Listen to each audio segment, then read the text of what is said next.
Here's the big challenge of life. You can have more than you've got because you can become more than you are. That's the challenge. And of course, the other side of the coin reads, unless you change how you are, you'll always have what you got. I have found in my experience that income does not far exceed personal development. Now, sometimes income takes a lucky jump, but sure enough, unless you grow out where it is, it'll usually come back where you are. Life has strange ways. If somebody hands you $1 million, best you become a millionaire quickly, so you get to keep the money. Otherwise, sure enough, it'll disappear. Somebody once said, if you took all the money in the world, divided it up equally among everybody, it would soon all be back in the same pockets. Incredible. Success is something you attract, not something you pursue. Success is looking for a good place to stay. So instead of going after it, you work on yourself. Personal development. See, the major question to ask on the job is not what are you getting? The major question to ask on the job is, what are you becoming? See, the big question is not what am I getting paid here? The big question is, what am I becoming here? Because true happiness is not contained in what you get. Happiness is contained in what you become. So that's our major subject for tonight, personal development. Of all the assignments Mr. Schoaf gave me at age 25, this was probably the most difficult. In fact, I'm still working on this one. I think it's an unending challenge to see what you can become. The major key to your better future is you. For a big share of my life now, I didn't have this one quite figured out. Among a lot of things I didn't have quite figured out. Many things used to puzzle me back in those early days. I used to wonder why two people could work for the same company, one make twice as much money. Now see, that used to puzzle me. And maybe they were the same age, graduated from the same school, live in the same community, work for the same company, with the same products and the same services. They've got the same traffic, the same problems, and one makes $1,000 a month, the other one makes $2,000 a month. Now that was my puzzling question. Why would this long list be the same and the money twice as much? I asked, what's the difference between $1,000 a month and $2,000 a month? And I don't mean $1,000 a month, right? I could figure that out. But what makes the difference? Why would one person do twice as well, 3 times as well? Speaking economically, now I know there's more than one way to do well. I understand that. But in this little narrow area called compensation, what's the difference? Well, back then, with my faulty thinking, I'm trying to reason it out. I thought, well, maybe time makes some of the difference, right? Some people do better because they have more time. I used to say, Harold ought to be able to do well. He's got a lot of time. If I had all of Harold's time, I could do well. Now, that's got to be dumb, right? Number one, you can't get somebody else's time. A guy says to me one time, he says, you know, if I had some extra time, I could make some extra money. I said, then forget it. There isn't any extra time. Hey, when the clock strikes 12 midnight, that about wraps it up, right? I mean, you can look around the gongs there for a little more, but it's over.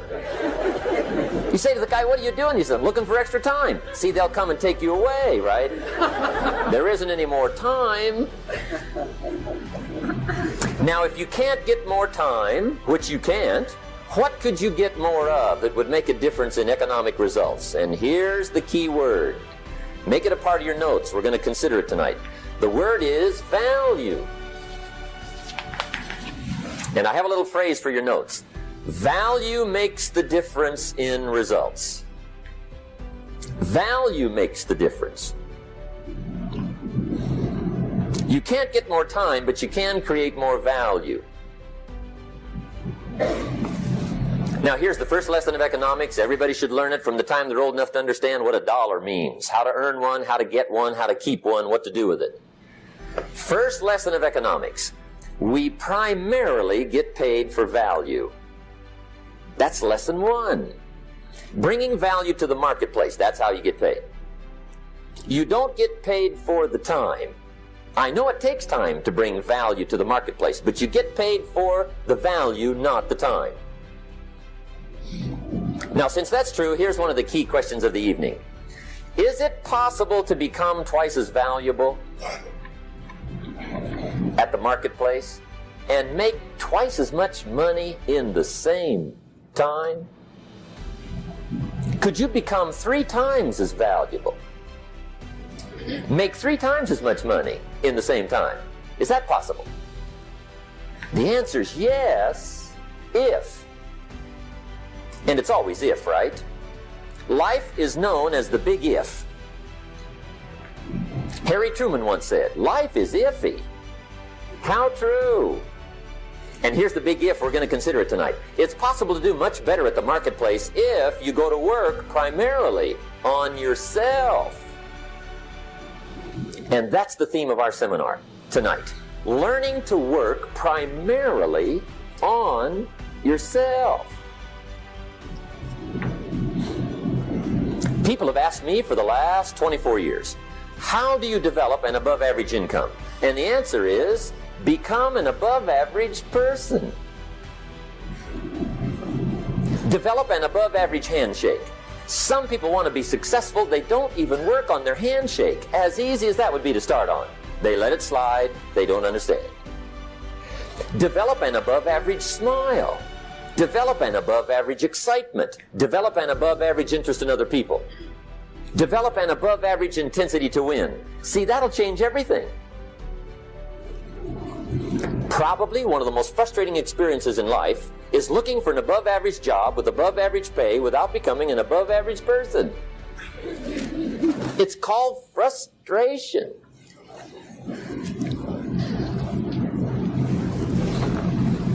And Mr. Schoaf gave me probably the greatest clue he gave me when I first met him. He said, Jim, if you want to be wealthy and happy the rest of your life, just learn this lesson well. He said, learn to work harder on yourself than you do on your job.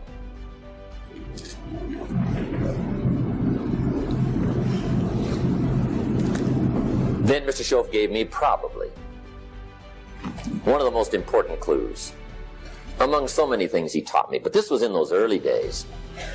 Mr. Schoaf was very kind, but he was also very abrupt.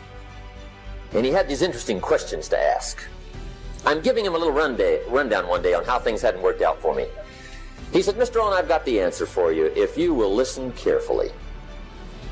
And listen carefully I did that day and for the next 5 years. If somebody's wealthy and happy, you gotta listen. He said, Jim, I've only known you a short time. But he said, it's already my honest opinion that for things to change for you, you got to change. That wasn't quite the answer I was looking for. But that's the answer he gave me, and I pass it along to you on this warm summer evening in Anaheim, California, 1981. For things to change for you, you've got to change. Otherwise, it isn't going to change. Before I met Mr. Schoaf, I used to say, I sure hope things will change.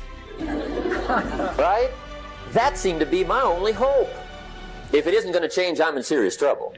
And then I discovered it isn't going to change, so I'm in serious trouble.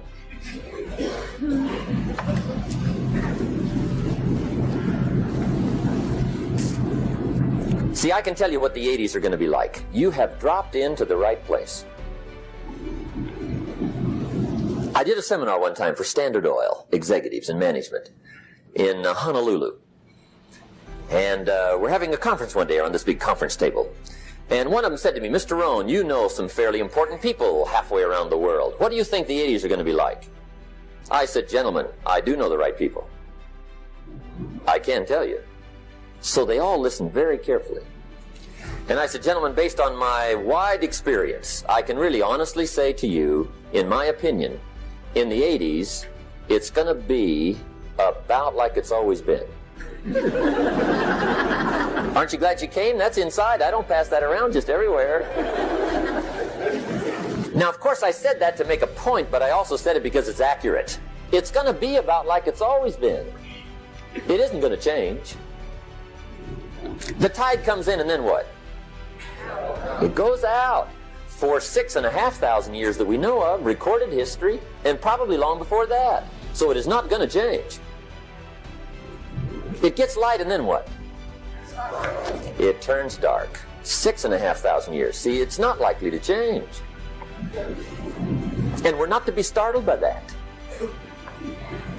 If the sun goes down, the guy says, "What's happened? What's happened?" It means he hasn't been here long, I guess, right? It always goes down about this time. The guy says, "Well, I don't like that arrangement." Well, you got to talk to somebody besides me, right? It gets light, then it turns dark. In rotation, the next season after fall is what? Winter. Pray tell, how often does winter follow fall? Every year regularly for the last 6,500 that we know of. See, it is not going to change. Now, some winters are long, and some are short, and some are hard, and some are easy, but they always come right after falls. It isn't going to change. Sometimes you can figure it out, sometimes there's no way to figure it out. Sometimes it goes well, sometimes it gets in a knot. Sometimes it sails along, sometimes it gets in reverse. See, that's not going to change. The last 6,000 years reads like this: opportunity mixed with difficulty. That's how it reads. It isn't going to change. The man says, "Well, if it isn't going to change, how will my life ever change?" Answer, when you change. And whether I'm talking to high school kids or business executives, my message is always the same. And it goes like this: the only way it gets better for you is when you get better.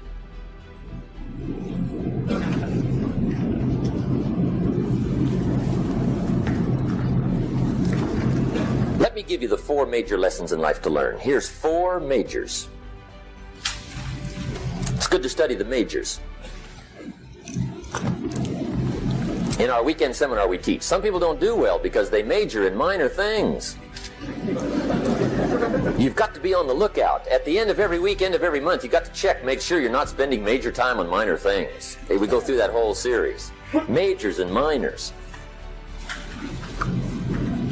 Now, let me give you 2 phrases before we get to the 4 majors. This will set it up and you'll see where I'm going. 2 key phrases for your notes. Here's the first one. Life and business is like the changing seasons. That's the first phrase. Life and business is like the changing seasons. One of the best ways to describe life, it's like the seasons. Frank Sinatra sings, "Life is like the seasons." Now here's the second phrase. Very important. You cannot change the seasons, but you can change yourself. You can't change the seasons, but you can change yourself. And see, that's how life gets better for you, not by chance, but by change.